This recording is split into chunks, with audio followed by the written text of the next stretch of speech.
Hello, my name is Caleb Burnett, and welcome to our third feature film. I'm pretty glad that you could enjoy our last feature film called Chu and the Dojo Master. I personally think it was pretty good. I definitely recommend you watch it. I also maybe even require you to watch it, since this is now a second part of the Chu trilogy, and now it's called Chu and the Rise of the Emperor. We already know what happened in Chu the Dojo Master. In short, Chu tries to reconcile with Wuhan, but they keep literally getting into actual real-life fights. However, after quite a bit of time, they eventually learn that they should never fight once again, and only for joking purposes only. It's basically a heartfelt story about friendship, similar to that of Phoebe and Snow, but with an entirely new kung fu aspect added into the story. Anyway, and we also got to see Sensoji Square, but now we're currently in a new setting for the film. This is basically the temple of Inshu. This is the temple of the Emperor that we'll get to see and hear about in this story. And that's what's going to happen in Chu the Rise of the Emperor. I'm pretty glad that I finished the Dojo Master quite quickly, and I felt very excited to work on Rise of the Emperor. Especially, I'm looking forward to most of all working on Chu and the Final Showdown of the World. That's gonna be an epic one, and it's gonna be the longest Caleb Burnett film. Anyway, but we must focus on what we're doing now. And what we're doing now is telling the story of Chu and the Rise of the Emperor. So without further ado, let's get on with the story. But first, we'll need to have some paralogs. We'll reintroduce the two paralogs that we discussed earlier, that we discussed in the last film and at the very beginning. These paralogs serve as great information guides to what normally happens, and the lore of the Chu franchise. So sit back and relax as we rewind back to the paralogs and as we retell the epic story of Kung Fu. Basically, there were 4 centuries of Kung Fu, and this was all throughout China and Japan. Kung Fu was very popular in China and Japan, and it practically is, especially with our sense of the story. Kung Fu was used as a thing of self-defense, and that became the biggest art form in the 2 nations. Anyway, that's just to give a bit of background information on Kung Fu. Anyway, but basically, like I said earlier, there were 4 centuries of Kung Fu. The first century focused on the master of all, and the birth of that master. That's where the origin of Kung Fu began. And all began with him. Soon after came the 4 masters: the master of earth, the master of wind, the master of fire, and the master of water. They were all incredibly great masters and were profoundly skilled for their time, but soon eventually they died down, and then the 2nd century of Kung Fu began. This 2nd century of Kung Fu started off with more masters, this time with the Chinese animal masters. For example, the 12 masters of the Chinese New Year. Then in the 3rd century of Kung Fu, after the generations had passed, there came more uncommon masters. Basically, this is the name of less common masters, like Master Gade, Master Tifu, and some other things. There's a lot of masters, so it's a pretty big lore in the Chu trilogy.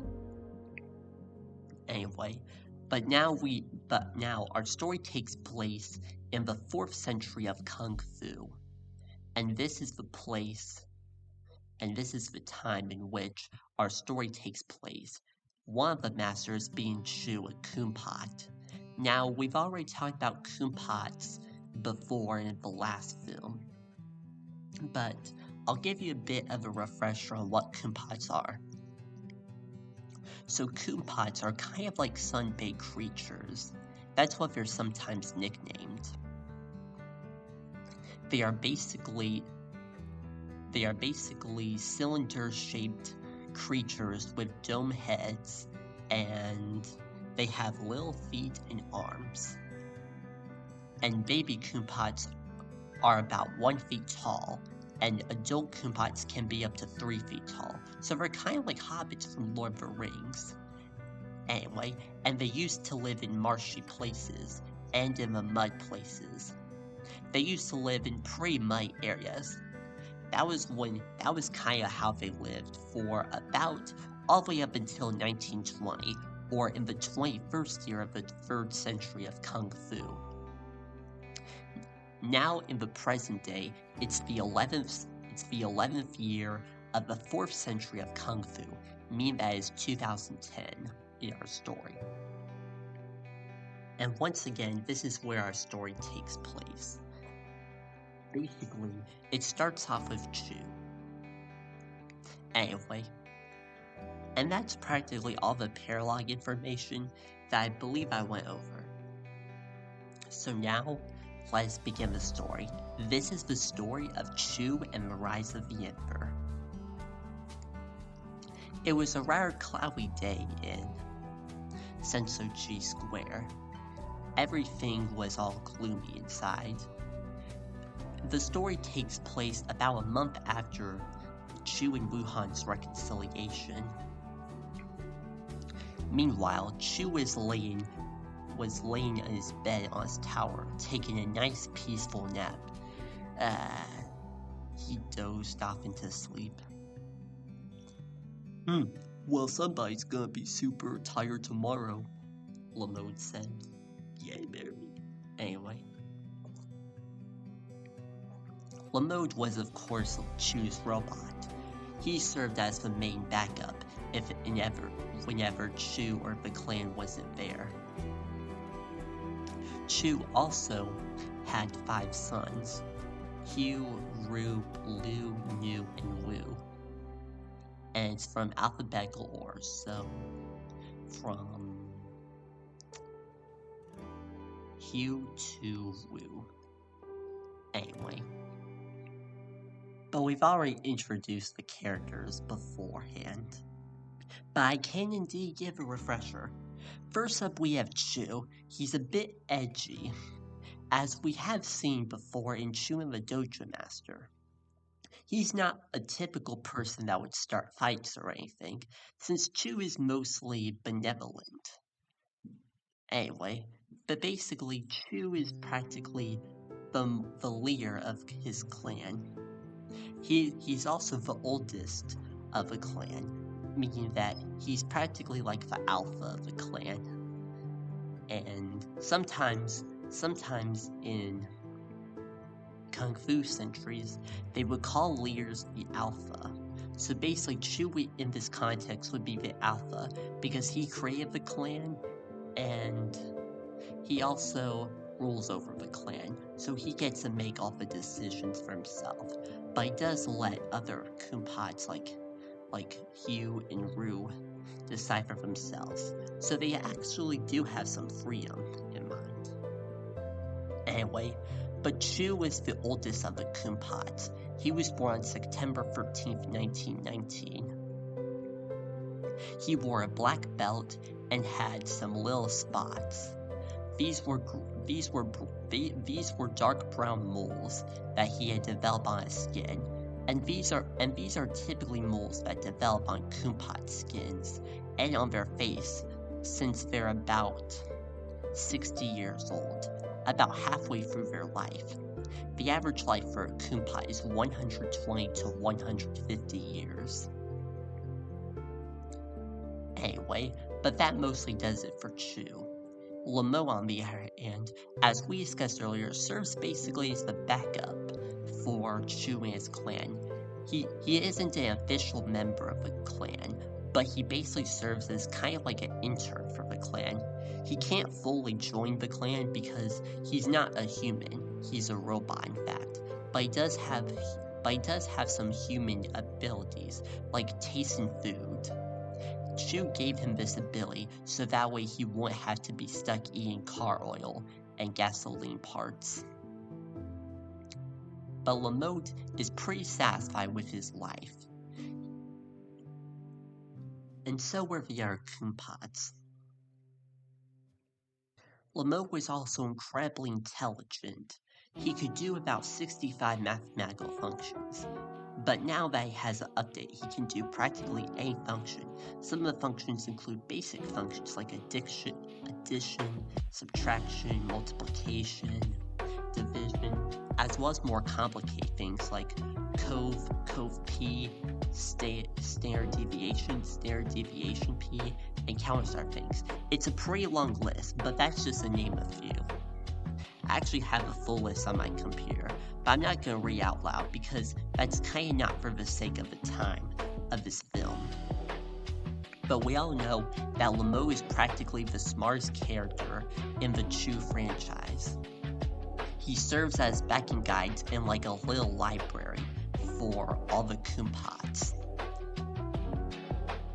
He would sometimes read books to Kumpots, and they would be very impressed by his storytelling. Lamote was able to blend some historical writing and make it into comedy, so he liked writing historical comedy. Anyway. And now, what about the other 5 Kumpots? Well, let's start with Hugh. Now, Hugh is generally the oldest of the Kumpots and of Chu's clan. He was born on March 17th, 1953. And also, fun fact, the other 4 members, or the other 4 sons of Chu's clan, are all born exactly 1 year, 1 month, and 1 day apart from each other. So that's a pretty fun fact about him. Anyway, but Chu did indeed adopt all the Kumpots. Hugh is the oldest of the Kumpots, and he's known for being generous and lighthearted, and also has pretty good sympathy and empathy. He even helped out Chu one time when he was trying to figure out what he should do about Wuhan and how they should stop their fighting once and for all. He also serves as Chu's backup. He basically is like the alpha of the members. While Chu definitely is, and he technically is, but Hugh is more so among the 4 sons, amongst the 5 sons in fact. So basically, out of the 5 sons, he practically is like the most important one. He may be even the chosen one or something. Chu sometimes calls him that because he just wanted to have some respect for Hugh, and that way he wouldn't be left out. But Chu does equally love and care about all the other Kumpots. Next up is Lu. Lu wears a green belt, and Hugh wears a red belt. So Lu is a green belt master. And he's known for being extremely into nature. You can probably tell because his green color of his belt is practically what he uses.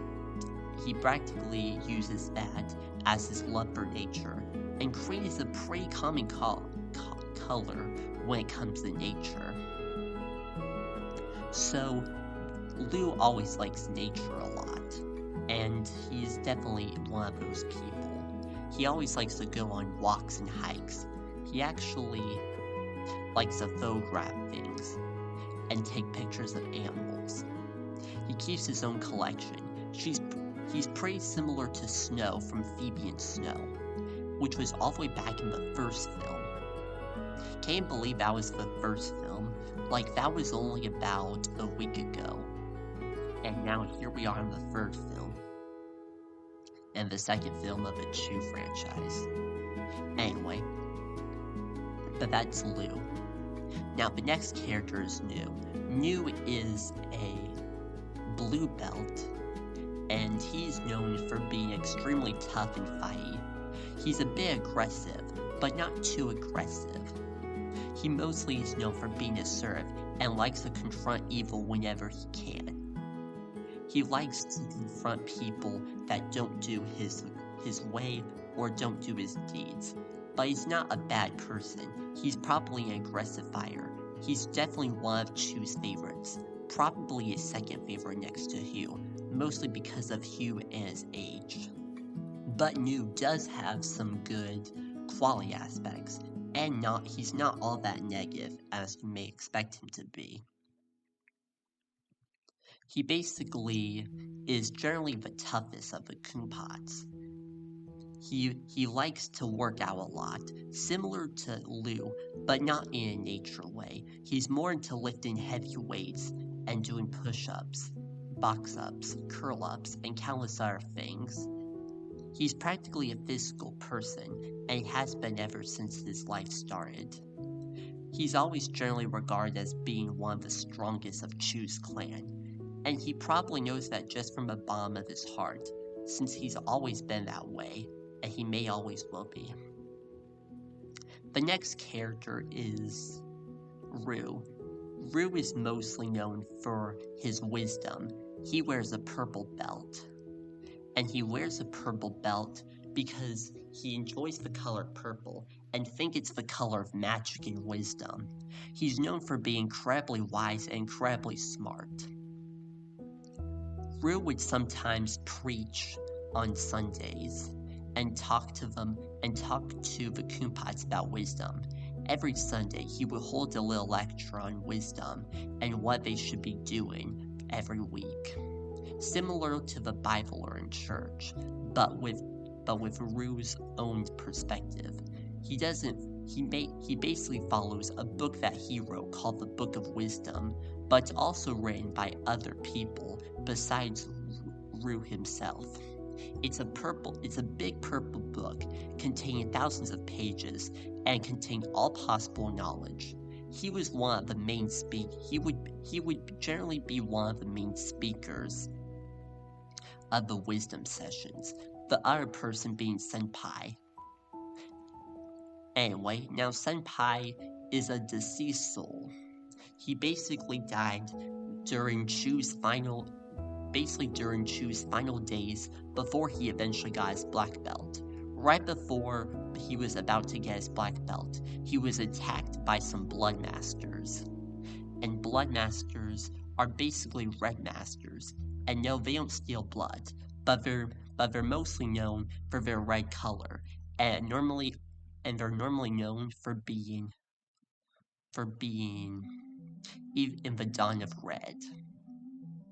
They basically show up in red scars.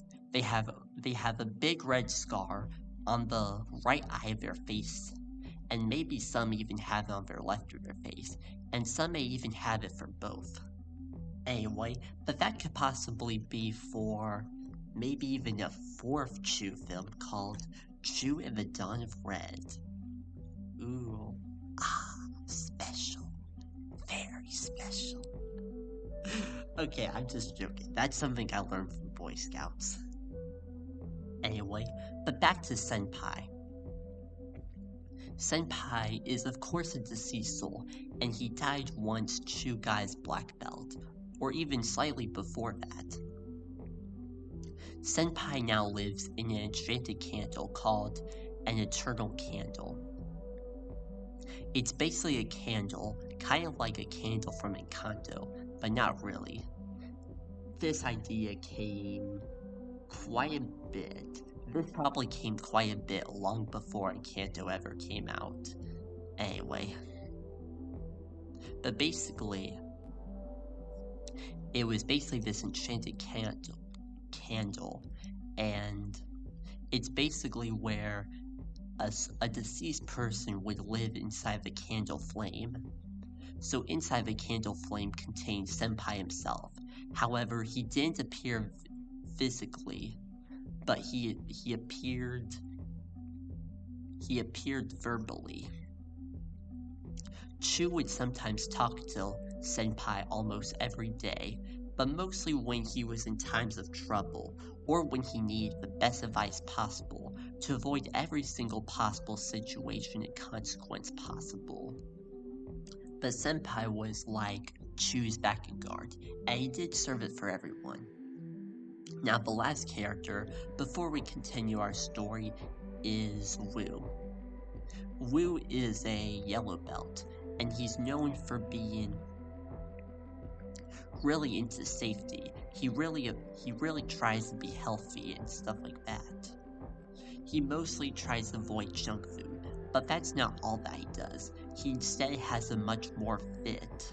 He's sort of like new, but he's generally much more relaxed. He's generally more energetic. He probably got the yellow belt because it might represent light. And Wu is extremely fast. He can go miles per hour. I honestly can't tell you how many, but maybe like Usain Bolt, who knows. Anyway, but those are the main characters of the story. So now that we've had quite a bit of introductions, and we've spent quite a bit of time, maybe even a lot of time actually, with this story, and with the main introduction of the characters, I think it's about time to start the story. So let's pick up where we left off. So where we left off is that it was a very cloudy day in Sensoji Square, and practically all of Japan, and Chu was basically resting in his tower. He was resting in his tower because he was a little tired. Anyway, but then, meanwhile, we then meet the enemy of the story named Emperor Inshu. He was known for being a dictator in Japan, specifically in the Sensoji area. He would always come into Sensoji Square and chant and boast about how great he was. He was practically a profoundly arrogant person, and quite even a jerk. Emperor Inshu was definitely the meanest out of all the residents, and out of all the other people, and out of all the other people that ever lived in Sensoji, Japan. He was a ruthless, cold-hearted dude, always trying to get to his own benefit. Basically, Emperor Inshu decided to make an attack against Chu and to assault him. So he called out some of his warriors to make it out and attack him. Actually, that was what he was thinking beforehand, but now he wanted to sound a very loud gong in his chamber, or in the temple, that is. He had an extremely loud gong and an extremely loud bell. This will allow anyone to hear that, and that means that this would be the sound of the Emperor. It would be a sound of fear, revelation, and countless other bad things that would soon happen and follow. Soon, he waited for the right moment. He thought it was a perfect day for it, since the weather was cloudy. Just then, he rang the bell. And then there were screams everywhere. Chu had just occurred, and he was starting to figure out what was happening. "Come on, guys, we gotta get to Sensoji Square quick," Chu said. "Alright," Hugh said. And alright, said the other 4 members. They all rushed down, and they went to Sensoji Square. "Sammy, what's happening?" "I don't know," Sammy said, "but it looks like the Emperor might be here." "The Emperor, that's the worst thing ever." "Yeah, man, it is." Anyway. So then, Chu and his clan decide to head off to the Emperor's. Basically, they walked quite a while. This was even farther than Wuhan's. They passed by Wuhan's temple, and Wuhan waved to say hi. Hi Chu, wanna play?" "Sorry, Wuhan, there's some evil afoot." Well, I understand that. Well, I'm just gonna hang out. Maybe tomorrow. Sure, maybe tomorrow. We'll see. But Chu and his clan desperately had to make it out there. After about half an hour, they eventually reached the Emperor of Inshu, or the temple of it. They had finally made it to the temple, but soon they were stopped by some guards. "What's the password?" the guard said. I don't know. No butts, no nuts, no coconuts." But that was not correct. Lamode was trying to calculate every possible password that the guards wanted, so he came up with one. Chigabibi? No. What do you think?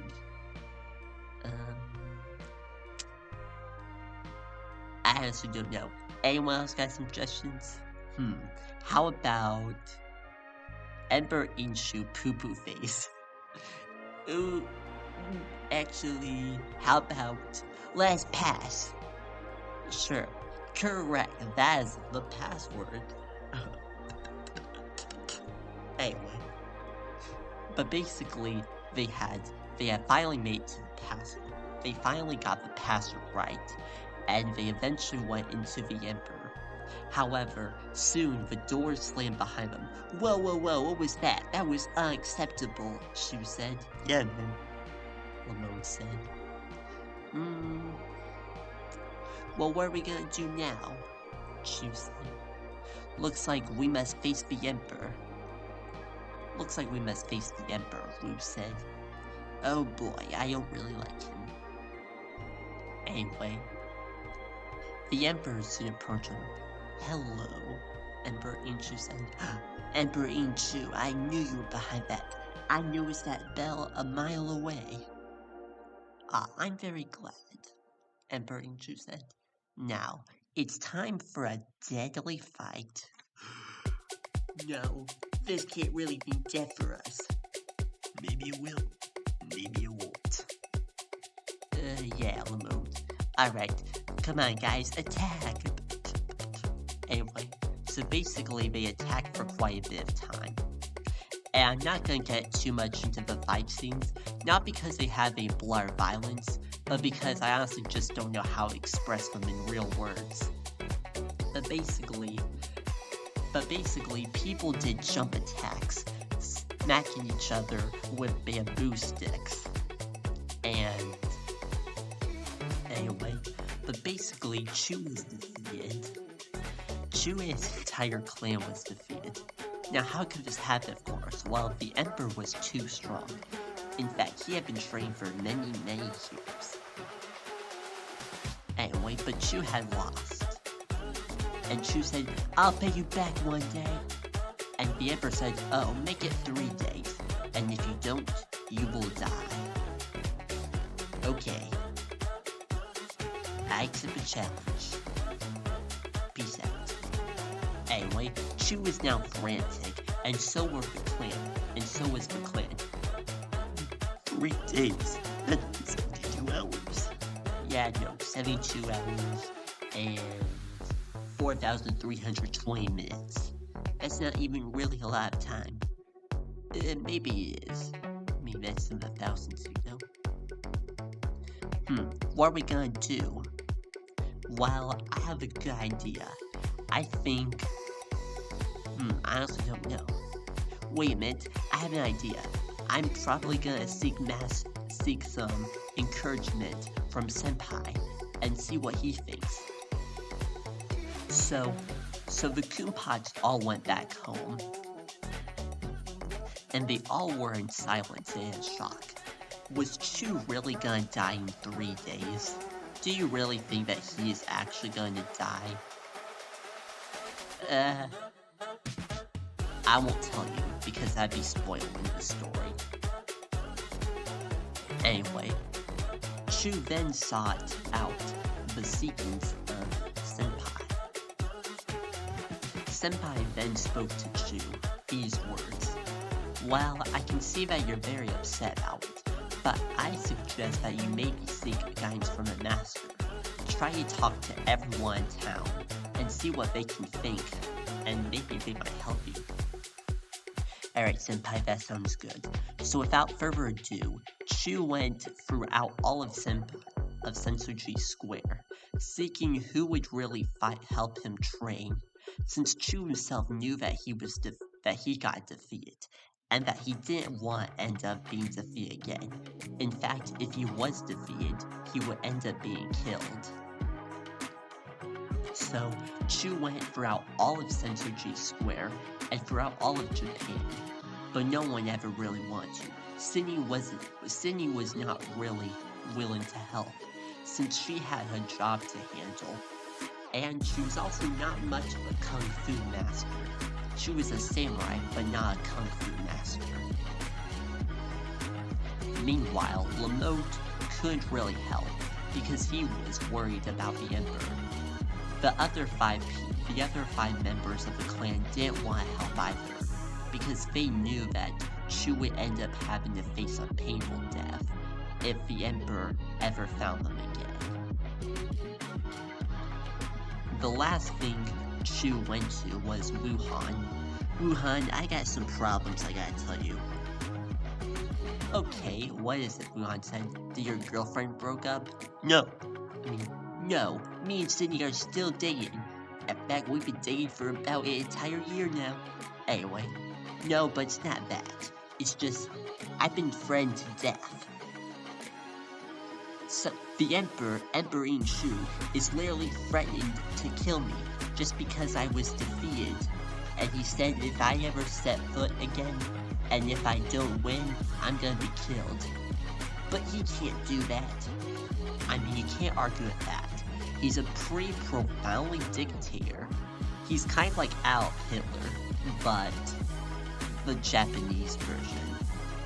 Yeah, that's kind of bad. I know, he was a bad person overall. Anyway, while I would be more than happy to help you. But I actually have someone, a relative of mine, that will actually be willing to help you. Really, who is it? Wuhan took out his contact book list, and he found this master named Master Mudu. Master Mudu was a very old and skilled master. He was human, like Wuhan. And Chu was a Kumpat, and Kumpats were super empathetic towards humans. Chu knew that he would be the perfect person to even help him win this fight. Alright, I think I know what I need to do now, so where can I find him? Oh, here's his address. Alright, 12345 Senpai Road. That's just a made-up address. I don't want you to actually find out that address, because one, it's probably not good to take addresses or phone numbers from fictional videos. So for all sakes, please don't contact that number, and please don't go at that address. I don't think it exists. Anyway, but Chu then hurried home. Along the way, he waved back at Wuhan, and he wanted to play tomorrow. However, Chu decided that he wanted to spend all his time, specifically over the next 3 days, working on the map on his skills. He knew that Master Mudu would be a perfect fit for him, since he was indeed very skilled and was a profoundly intellectual person. Anyway, the next time Chu went home, he decided to announce it to the rest of his clan.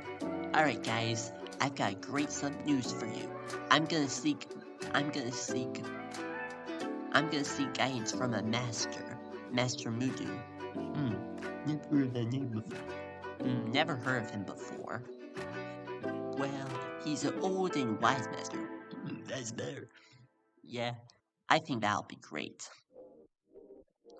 Then Chu decided to train for the rest of the afternoon, and practically for the evening. He trained day and night, ready to win the fight. To help him out, he had some of his members of his clan work together and come up with a super attack or a super fight scene for Chu to handle. Chu was indeed super strong and was quite skilled. However, he knew he needed some help with dealing with the Emperor, since the Emperor had been trained for probably the longest time ever. Sure. And Chu had been number 1 at Kung Fu for about 82 years. It was now the night time, and Chu stayed up a little bit later. He couldn't really sleep at all. Anyway, so he woke up in the middle of the night just to talk to Senpai. Senpai, I need to talk to you, Chu said. What is it? Senpai said. Well, basically... I just feel nervous for tomorrow, you know? Master Mudu, the fight, the Emperor, what am I gonna do? Well, I suggest maybe focusing on your training skills first. I'm pretty sure Master Mudu, and as far as I've met him, is a pretty good master. You're right, maybe he is. So I guess I'm gonna try that, and hopefully I win. Well, Chu, Kung Fu is more just about winning. It's about the art of Kung Fu. For example, it would be very unreasonable just to win a Kung Fu fight fair and square, without even properly mentioning the etiquette of Kung Fu. I suggest you reread some of my books that I wrote for you, which I have in a cabinet downstairs. This basically serves as some guidelines for how you should master your Kung Fu. I am probably perhaps the wisest of all the Kumpots, and Kumpots are indeed very skilled, so I highly recommend you read the books, since they will very much help you out on your journey into Kung Fu. I know you may have already had a lot of experience before, but I think this would be a very good refresher if you can just read those books again, and you would have a very great time. I'm sure you would do incredibly well with Master Mudu, and maybe even defeat Emperor Inshu. So I recommend giving it a try. Anyway, but good night. Alright, good night. And so Chu slept for that night. It was now the next morning. Chu woke up pretty early this morning. He spent about an hour before he got into the shower. He spent that hour focusing on his training skills, and he started to read a bit of a few books about Kung Fu. Chu also started to go to the local library in Sensoji Square. There, he mostly picked up books about Kung Fu and the art of Kung Fu. He also picked up a few philosophy books. Then, it was around 9:30 a.m., and it was time for Chu to attend his first session with Master Mudu. He walked off and closed the door. It was now 10 a.m., and now Master Mudu was there. Hello there, Master Mudu said. Oh hi, Master Mudu. I believe this is where Wuhan sent me last time? Oh yes, it definitely is. Come on in. And the door closed silently behind him. So how are you doing? I'm doing pretty good. Say, I need your help. I'm trying to literally win a fight about life or death. If Emperor Inshu is literally trying to sabotage me. He's literally wanting me to end my life. And it's not good. He's literally threatening me. Oh yeah, I know. Emperor Inshu. He's been ruler for dozens of years. Decades of years. So many years. But I'm pretty sure you would win with the help of me. Thank you. It's a pleasure to work with you. So, at that point, Master Mudu and Chu decide to work on some basic skills. Chu had already learned these skills before, but he wanted a quick refresher to make sure that his kung fu skills were at their optimal maximum. And Master Mudu practiced for many minutes. After that, they took a bit of a break and then went full-fledged into more action-packed adventures. After that, Mudu decided to let Chu go for the day. Say, when's a good time for meeting back again? How about tomorrow morning? That sounds good. Alright, bye, Chu. Alright, bye, Master Mudu. And so Chu walked off and closed the door. Then he'd head on home. He put his stuff down and decided to take a rest. Hugh and some of the clan members decided to peek up on Chu. So, Chu, how's it going? It's been going pretty good. Master Mudu is pretty well. That's good to hear. Say, would you like to have some lunch? Sure, I like some lunch. What's for lunch? Lunch was a bit of Japanese hot dogs. Japanese hot dogs, these will be great. So they ate Japanese hot dogs, and then they cleaned up their dishes, and then Chu went back to his room of practice. However, he soon got a bit tired of practicing. So soon after, he started writing a brand new story. This was a story about how a Kumpot was about to be sentenced to death. Which may seem a little dark, but Chu normally writes stories based off of things that actually happen in his real life. So Chu was writing the story, and he wanted to share the story some other time. He was thinking after the defeat of the Emperor. Anyway, Chu continued to write for many minutes, maybe even a full hour. Then it was time for dinner. Chu decided to have his own dinner, and he basically had some leftovers from the fridge, and those were pretty delicious as always. Then it was time for Chu to go to sleep, but before he did, he talked to Senpai one last time. Hey Senpai, I gotta tell you something. Oh sure, Chu, what is it? Well, basically, Master Mudu is doing very great so far. I've learned a lot from him. That's very good, and you've been reading the books that I've told you to read? Yes, sir, I have. I mean, why did I call you sir? I mean, yes, father. That's a little better. You can call me father, but please do not call me sir, because that greatly irritates me. Okay, bye. Alright, bye. Everyone else slept for the rest of the night, and Wuhan was having a peaceful sleep as always. However, things would soon change, and soon go into an even darker turn. The next morning, Chu woke up and got up quite a bit earlier. Just slightly earlier, maybe only about 5 minutes earlier. He basically spent an hour as always training before the big fight. Then he took a shower as always, brushed his teeth, and he had breakfast beforehand, and then he went off to Master Mudu. He was going to tell him about he was really gonna tell him something. Basically, Chu had also made him a little story that he could come up with. So Chu grabbed one of his stories that he had written with a few pieces of paper attached to them, and he went up to Master Mudu. However, Master Mudu was maybe unfortunate. While Chu entered, but unfortunately, he found a dead body. Master Mudu had been murdered.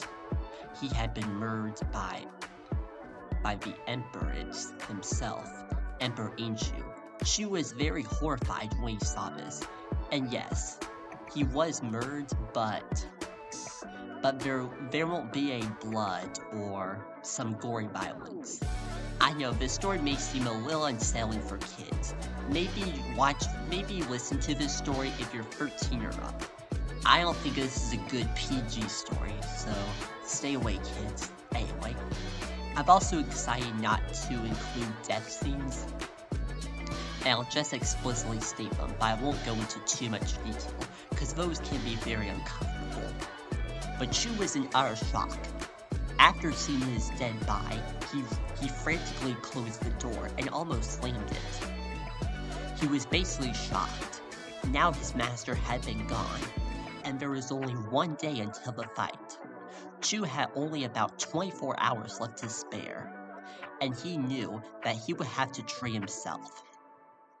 However, Chu eventually knew who he could contact, and that was Senpai himself.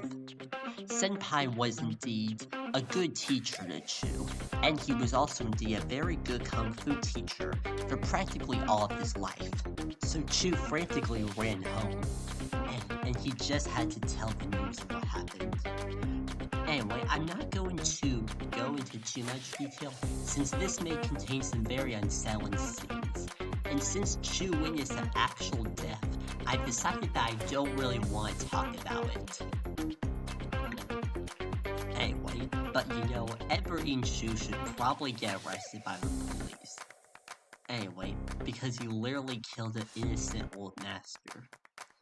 I know, this story may not necessarily be the best for children, but that was just how I wanted it to go. Like, sometimes Chu Adventures of Kung Fu is good, but other times it can be a little bit scary, especially with all the fight and action sequences, some of which may not necessarily be for kids, so I strongly recommend being at least 13 years of age or older, maybe even 12 years of age or older. Anyway. However, what I'm saying, Chu went back home. After he told the news of what happened, he went to Senpai and did the same thing. And again, I'm not going to include it into full detail, since it may be a little bit disturbing for some people. After Senpai had heard the news, he offered comfort to Chu. There, Chu. I'm sorry what happened. That was completely unfair, and he had no right to do that to him. Yeah, I know, Chu said. He was absolutely weeping, since he never really knew him that much.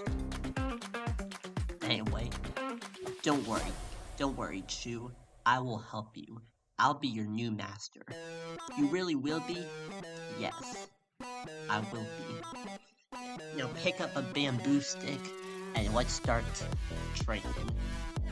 So without further ado, they trained for quite a while. But of course, taking breaks as always. And Chu spent as much time as he wanted to, and Senpai was an incredibly detailed leader. He would go into nitty-gritty details and explain complicated things like the physics of a bamboo stick or mathematics of kung fu. So he was indeed very gifted and talented, and that really helped Chu a lot. With that, Chu learned a lot of things that he hadn't necessarily learned before, and this is what made his love for Senpai even more, and what even made his love for Kung Fu more. Then, Chu decided to go off and continue writing the story. The story he had actually written for Master Mudu was actually a short excerpt and a poem about being threatened. Here's how the poem goes. Every day I stand, and every day I make a hand. I am friend, beaten and torn. I am broken down, bruised and worn. I may be someone that has a life, but you cannot take away this life of mine. Please don't come me with a knife, for I am Kumpat, and you will be my strife. That was the poem that Chu was writing for Master Mudu, and Senpai also liked the poem. In fact, Chu actually shared the poem to him. Chu read it out loud, and later that evening, Chu decided to read it out to everyone else in the clan. Chu was indeed quite a writer. In fact, he was a prolific writer. He liked to write almost every single day. He would often write about his own life experiences, which we've discussed earlier. Also, as a fun fact, Chu himself is actually on autism spectrum disorder. He's on level 1, while Phoebe Furball from Phoebe 2 is on level 2. Anyway, but that basically serves as a fun fact. Chu continued to write a bit, and he was about 2/3 of the way done with the story. He decided to leave the third of the third and the last third of the third for tomorrow. Then he decided to rest, and that was gonna be that. Chu for dinner also had some leftovers, and he did this so that way he could keep a fridge clean, since it's always important to keep your fridge clean and making sure there's no bad stuff in it. Anyway, but Chu basically had some leftovers, and that was his dinner for tonight. The other clan members had their own thing, and Lamode kinda ate his own thing. He ate some car oil. He basically had some cereal with car oil in it, and it was delicious, which may sound disgusting, but remember, Lamode is part human, part robot, so he can literally eat anything he wants in existence. So even if he eats something poisonous, he cannot actually die, because he's a robot. So that's like a profoundly good thing to have. I mean, I don't know, would you ever want to have something like that? Let me know. Anyway, but Chu and Senpai had a nice long talk after dinner. They talked for several hours, until Chu finally went to bed.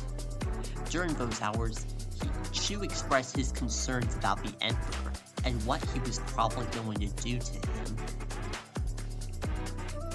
Senpai listened very carefully, and knew what was happening to Chu. Well, I'd say, take a deep breath, and let's start working on it early in the morning.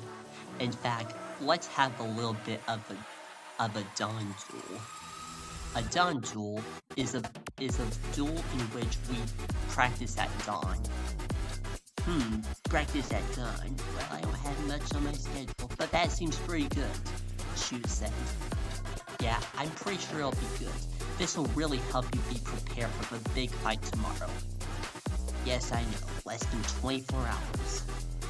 I believe it's at noon. Oh, noon. Well, don't worry. I have a feeling you're going to do incredibly well. Now I suppose you better get off to bed, since you would probably want a good night's sleep before you go off. Sure, how about that? Alright, Senpai, bye. Alright, bye, Chu. So Chu went off to bed, and that was that. Everyone was dreaming of peaceful dreams. Everyone. Maybe except for Chu though, and maybe some of his clan members. Wuhan's clan were profoundly concerned about this. However, the Emperor had some dark dreams in his mind. He was thinking about the day that Chu was actually going to die. The Emperor had very little regards for Chu. He seemed to show no sympathy or empathy at all to him. He was practically a black monster with no heart in it. Overall, he wasn't really caring of Chu or anyone else. That's where his controversy began. You see, the Emperor had a very tough past. He was constantly bullied and idolized at school. After that, he decided that he wanted to be the most evil ruler of all time, especially in Central Japan. So after going to law school at Sensoji Japan's university, which is Sensoji University. He ultimately decided to become a very powerful dictator. He started doing evil deeds back in the 1930s. At this point, the emperor was about 110 years old, so he had existed on January 1st, 1900, the exact same day in which the 3rd century of Kung Fu had officially started, and the day after the last century of Kung Fu had ended, which was the 2nd century. The emperor seemed to show no signs of remorse at all. He was practically cool-hearted for every sense of the word. He slept and slept, waiting for Chu, and waiting for his ultimate fate. Next morning, but before that, there was the dawn duel. Chu woke up incredibly early at around 3 or 4 a.m. So he woke up, and the rest of the clan woke up too. The clan woke up, and Chu brought out Senpai and the eternal candle, in which he had lived off of. Alright everyone, Senpai said. Now remember, we're here to fight. So now let's practice some duels. So with all that said, let's practice some duels, Senpai said. Then the Kumpots decided to battle themselves, one by one. They started off evenly. First of all, Chu started battling against Hugh, then against Liu, Nu, Ru, and Wu. It was practically first at 1-on-1, then 1-on-2, 1-on-3, 1-on-4, and 1-on-5, and Lamo now making it 1-on-6. They practiced for countless hours, until they decided that they were finally ready to confront him. But they were all extremely tired, so they needed a bit of moments.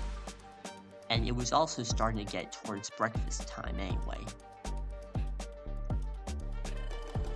So they all went back inside and decided to eat some breakfast. They had some Japanese toast and some bread and butter. They were all doing pretty well. Chu went upstairs and practiced for even more. He was slowly recovering from a dawn duel, but he was feeling much more confident than what he was days ago. He said to Senpai, I think I'm ready for this. That's good to hear, Senpai said. Now you get out there and show him. I will, Papa. I will. Sometimes Chu calls Senpai Papa. Yeah, ooey Papa. Anyway, but meanwhile, on the other hand, the Emperor was still practicing on his own time. He was incredibly very strong and powerful for his age. Even though he was 110, he was still incredibly strong. He fought tirelessly about what he was gonna do next. After Chu's death, or supposed death, he was ready to end all Kumpots. He was actually going to get rid of Kumpots as a whole, which is practically very bad. Anyway, the Emperor still thought about what he was gonna do next. And his soldiers or warriors were very supportive of him. I think you should do it, one said. Yeah, definitely, another said. Like I said earlier, they were all very supportive of the Emperor, and they all had evil deeds that they wanted to do. After Chu's death, he finally figured out what he wanted to do. He wanted to take over Sensoji Japan and make everyone suffer torture under his commands. He was indeed very powerful, like I've said numerous times, so he was willing to do anything that he could do, and take Sensoji Square into his own hands, and that way he could be the real ruler of Sensoji Square, and perhaps of all of Japan, and maybe even all of China, and maybe even all of the world. He was practically unstoppable in every sense of the word. He was always fighting and fighting for his life, seeing what he could do and pushing the limits of what he could do. He practically was a dictator in every sense of the word. He was cruel-hearted, and he cared nothing less. All he cared about was for money, greed, and very little love.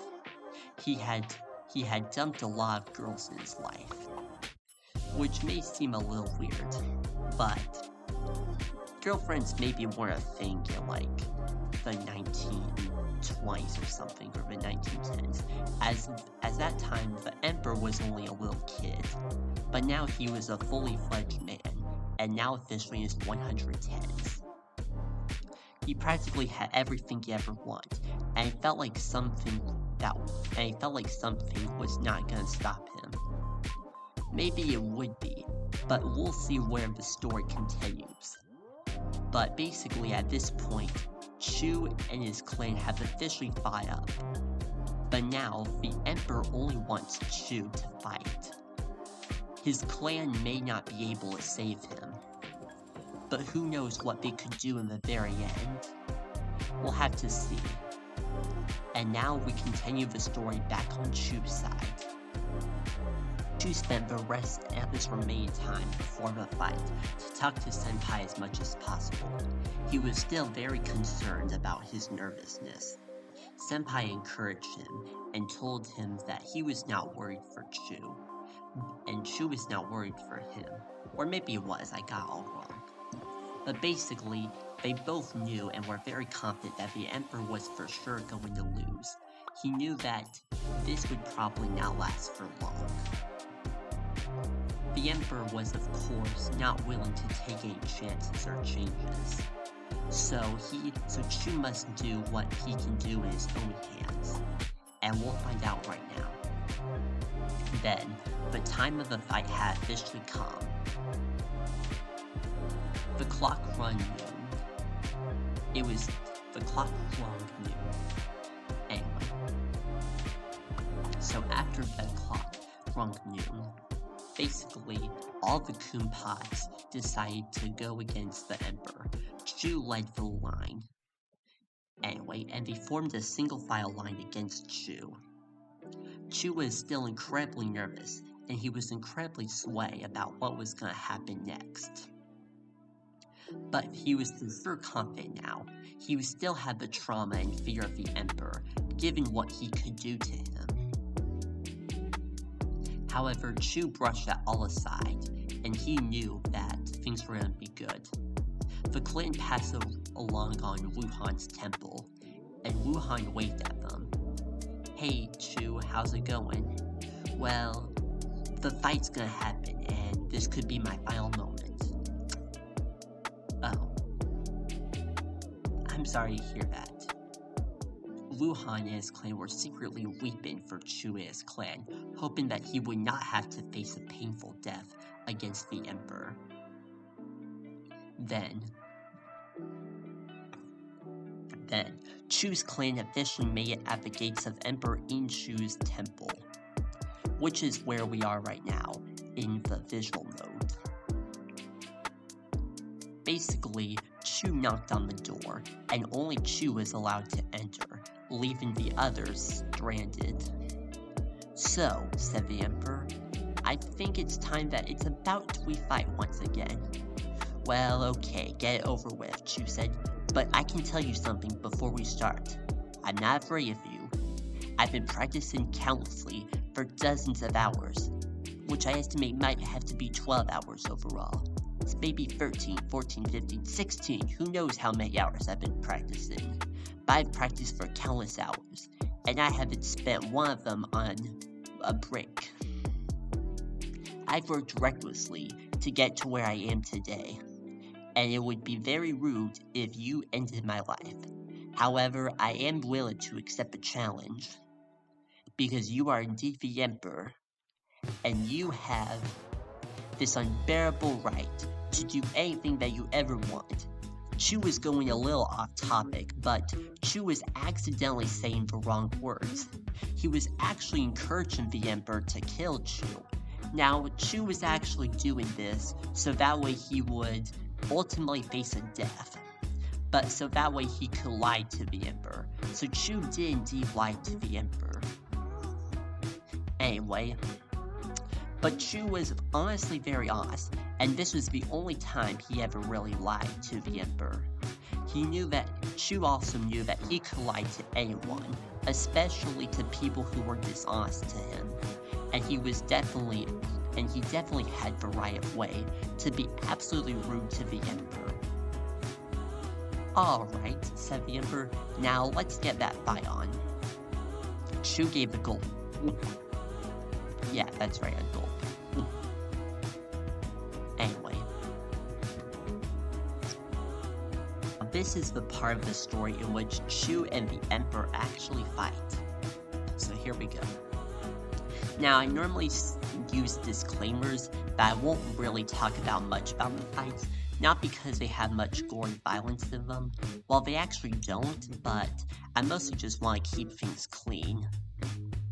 So basically, Chu and the Emperor, or Emperor Inshu, stood face to face with one another.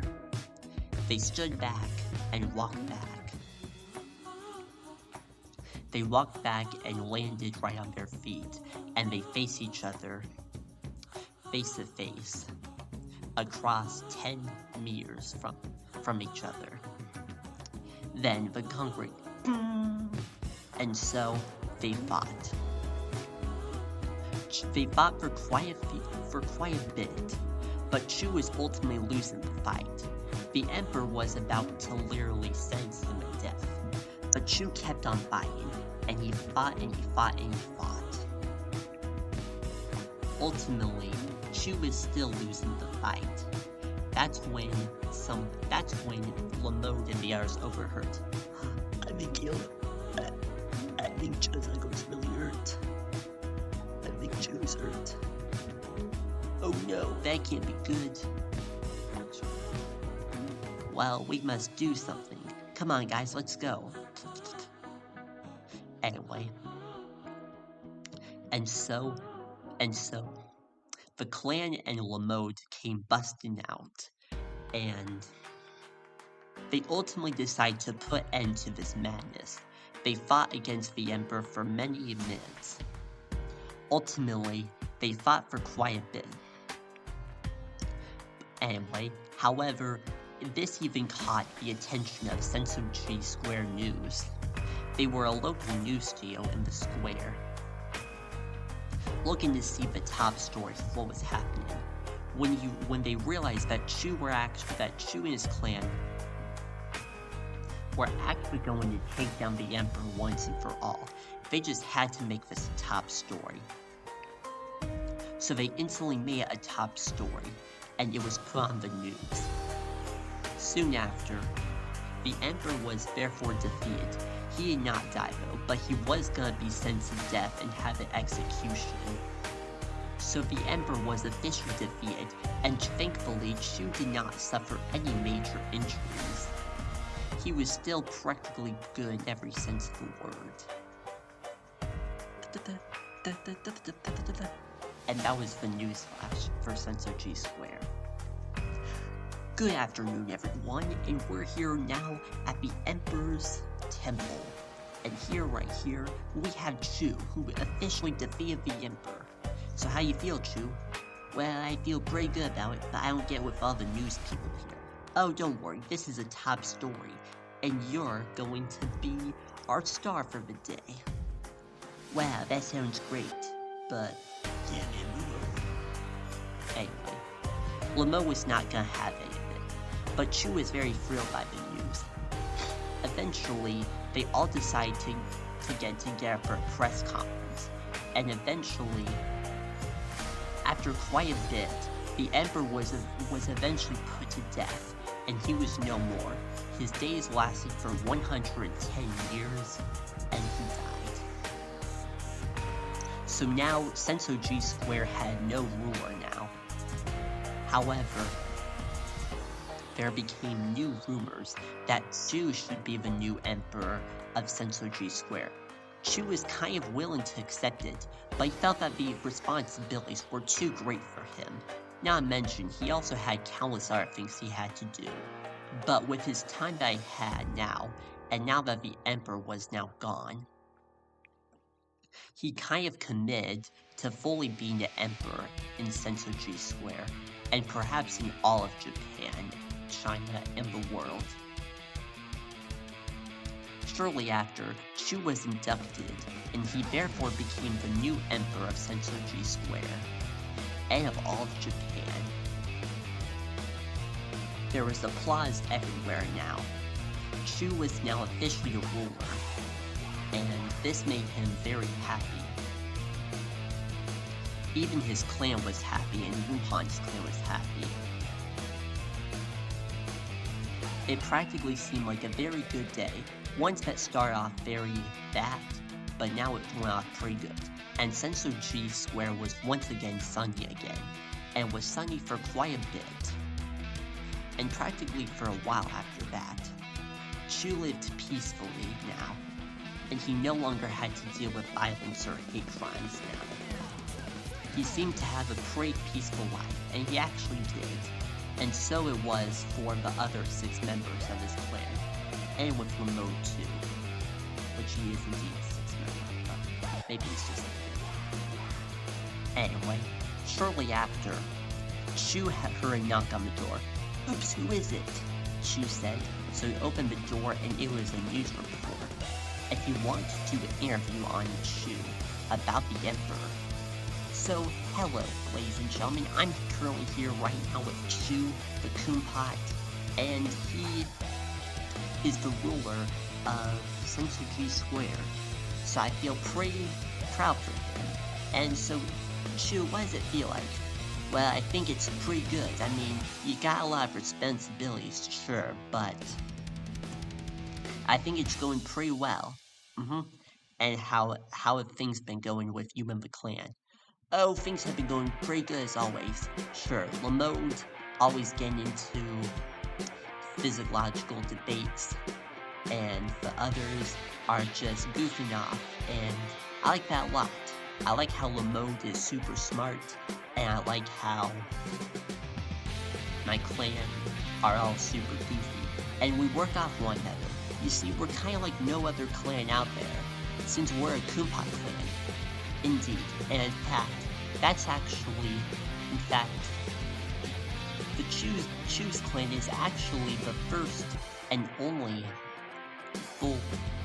is practically the only Kumpot clan out there right now, as Kumpots have mostly stemmed away from fighting, but Chu's clan was super special, all because they were Kumpots.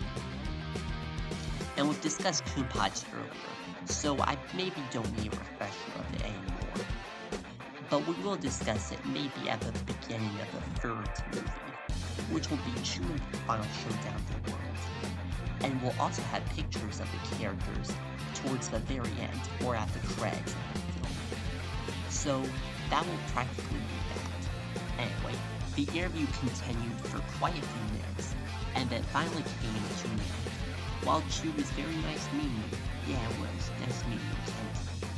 And so they shook hands, and they gave each other a hug. Days later, Chu eventually got reached out, and he was given a special award. And at the award ceremony, he gave a speech. "Thank you all so much for coming. I know this means a lot to me, and I know this means a lot to you. I just wanted to say that I'm pretty proud of myself for defeating the Emperor, and we may have had a few hardships, but I'm pretty glad that we're pretty good about this." And that was part of what Chu said at speech. He carried on. "Well, I also like to thank my clan for helping me out, and for all of you guys in Sensoji Square for helping me out. Without it, where would I be now? Maybe then the Emperor would have not already been dead already. Thankfully he is now, because he was kind of a bad person and kind of a jerk. But I'm very glad that I went on this amazing journey with you. Anyway. And those were some of the words that Chu spoke once again. Chu spoke for quite a few minutes until he finally concluded, "Well, I think this is where we leave off. Goodbye." And everyone gave him a big clap of applause. Basically, at the ceremony, all of Chu's clan members were there, including Lamode, as well as Wuhan's clan, as well as countless other clans, most of them being human clans, like Rinha's clan and Suki's clan. There were also countless other guests there, and practically getting recognition from all across the world. This mostly happened to Chu himself. However, the other 6 members and Lamode were all getting their own jabs of fame. They became famous for everywhere they went. They appeared on TV shows, movies, and practically appeared in every possible creative project that could ever exist. They were now practically the stars of the century, and practically one of the stars of all time. They were kind of like the Big 6, or the Big 7. That's what some people call them. Anyway, afterwards, they were all treated to a very fancy dinner, and during the dinner, Sydney came up to Chu.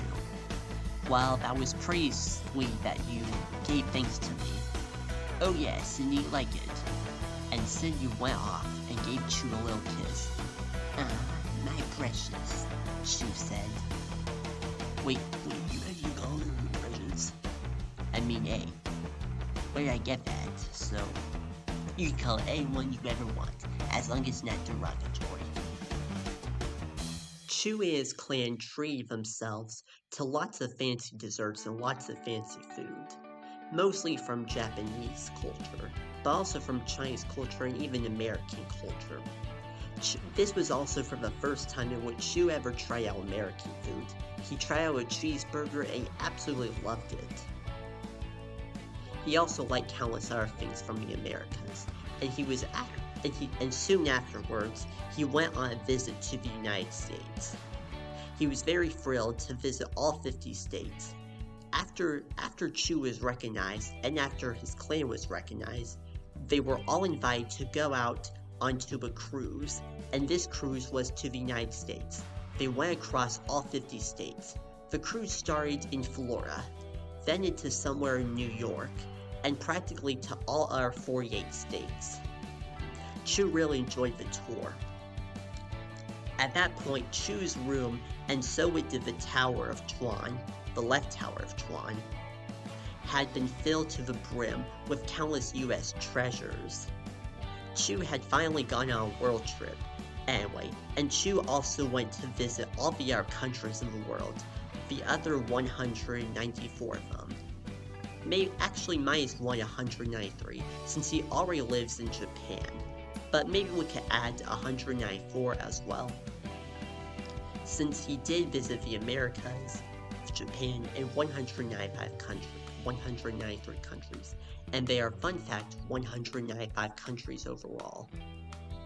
Anyway, but Chu and his clan went on a very great expedition all across the world. Then, after the trip ended, Chu finally decided to write his story once again. He hadn't really been writing it for so long, since he was constantly busy with other things.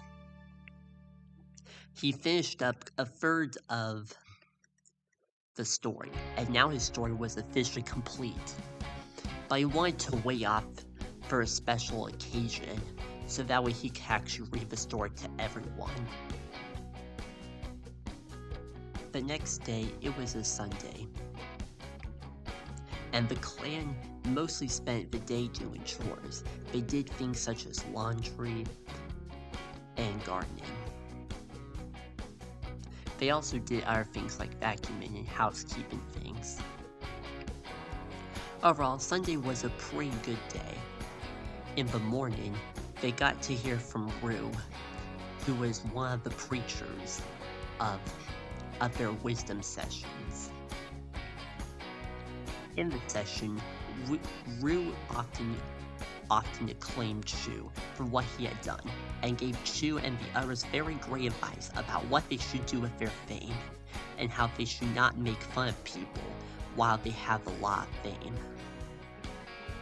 And Senpai also spoke. He said, "When someone is popular, we shall not make them intimidated or threatened just because we are of very little status to them. We should make them feel welcome and treat them like we've never treated them before." Senpai was indeed incredibly wise. And so, that's how Chu and his clan ultimately came up with how to spend their fame together. After that Sunday, they decided to hang out with Wuhan's clan.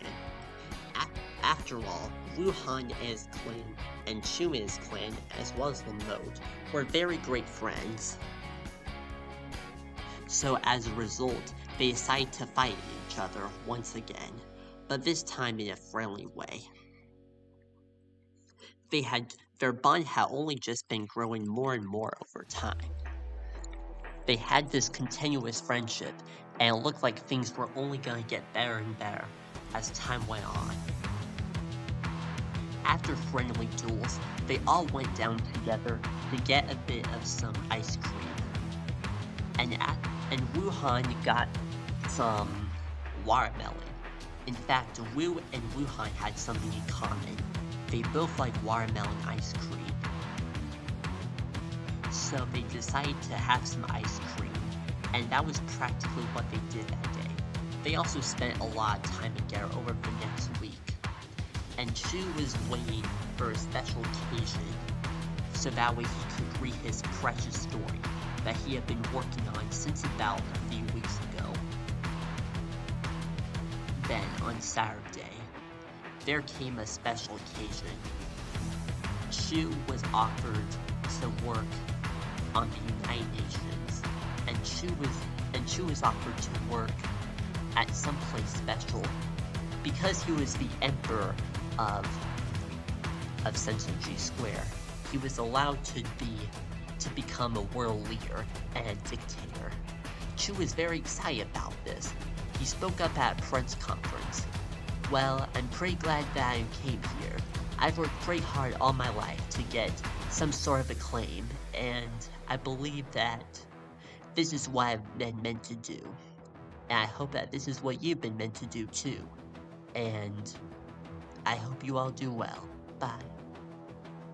Chu was always very generous in his speeches. After his speech, he got to hear from countless other world leaders too, about thousands of world leaders, if you will. After all of that, he was eating dinner while they were speaking, which was allowed since this was a public event. While Chu was eating, his clan showed up and wanted to award him something. They awarded him a special little cake that said, "Congratulations, Chu. Continue to do what you always wanted to do." And that was written on a note from the cake. The cake itself was practically a chocolate cake with some mud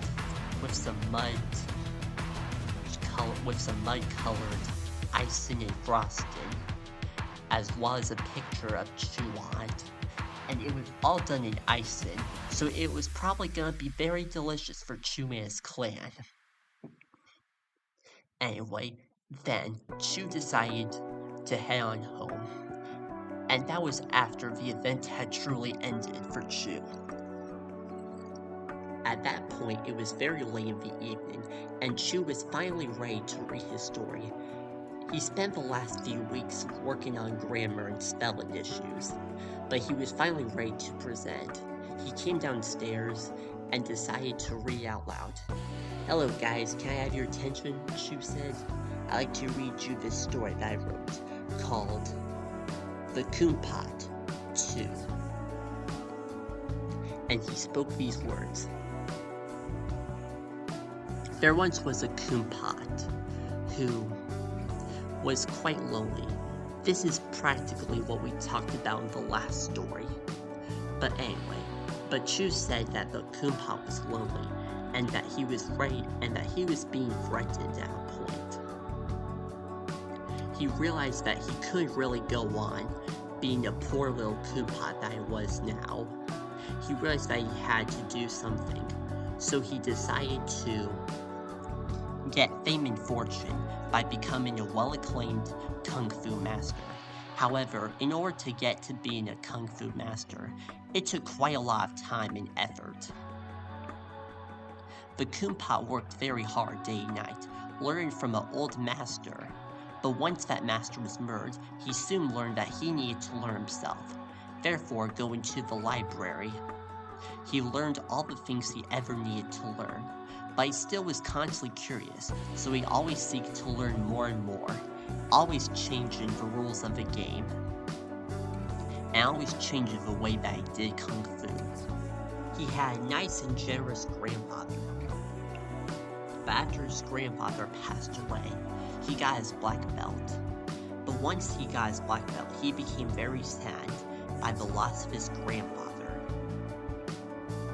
To help things out, he decided to seek mentorship and have someone support him along the way. While he was in his 20s and while it was in the 1940s, he learned how to live the hard way. He had to learn how to steal and get the things that he wanted. However, he soon became interested in a few things, and one of his biggest things was English. In the 1940s and 1950s, he decided to be an English teacher, and he was the first ever Koompa to be an English teacher at Sensoji Square University. He was a pretty affluent speaker, and he could do and interpret many different ways of teaching as much as possible. He was always friendly, and was never really much shy in any sense of the word. In fact, the more he talked to his students and connected with them, the more he grew stronger, day after day after day. His father would have been so proud of him, but his father unfortunately passed away during the times of teaching. This made the Koompa feel very sad once again, but he was determined to keep it up. Then, in a magic dream, then in a magical world, or at least in a magical scenario, the Koompa decided to get 2 eternal candles, and the 2 eternal candles contained the souls of his grandfather and his father, and from there he was able to talk to them. He placed these in his room, but soon after, the father soon died out. But he was replaced, and he decided to keep him in a separate room. He decided to keep the grandfather candle in his bedroom, and near the bedroom. This is because the grandfather of the Koompa was super warm, and he was always super generous of people.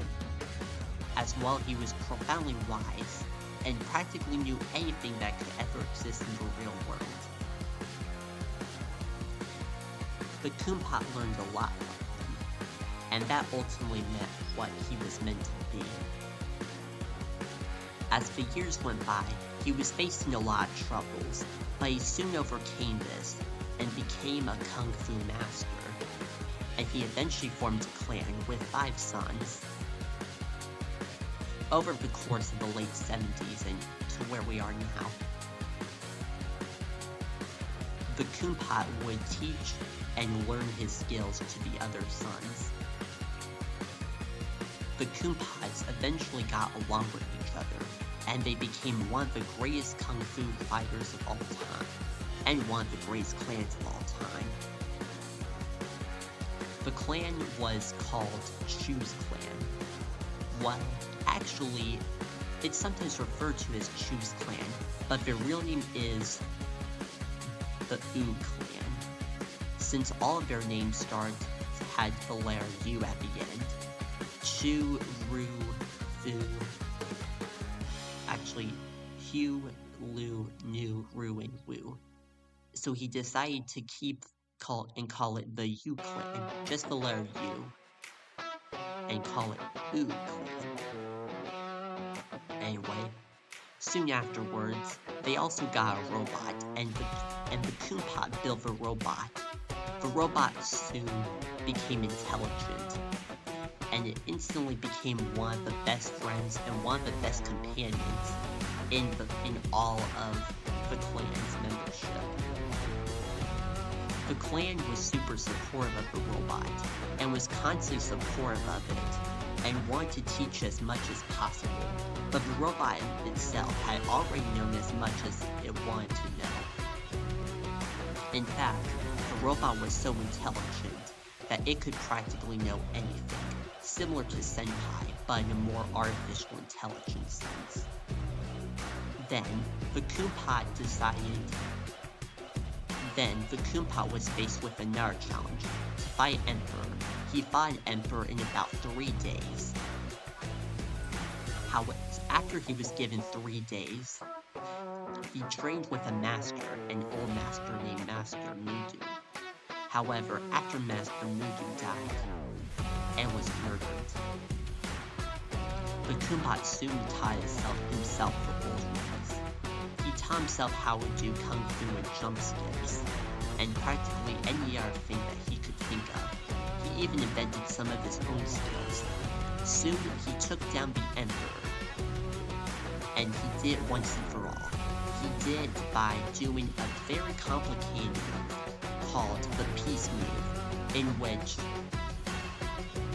Chu would speak some words, in which the Koompot would speak some words of wisdom, and soon after that, it would bonk him on the head. So the Koompot did that, and that was how the Emperor was defeated. The Koompot went on to get national acclaim, and practically went on everywhere to every part of the globe. It was practically in its own success lane, and people already knew about from the start. It was practically uncommon for somebody like a Koompot to actually be recognized from the entire world, but it was, and that was what it led the Koompot to do. His clan and his robot were all very well acclaimed, and that's what led them to the success that they led them today. And that was the story of Koompot 2.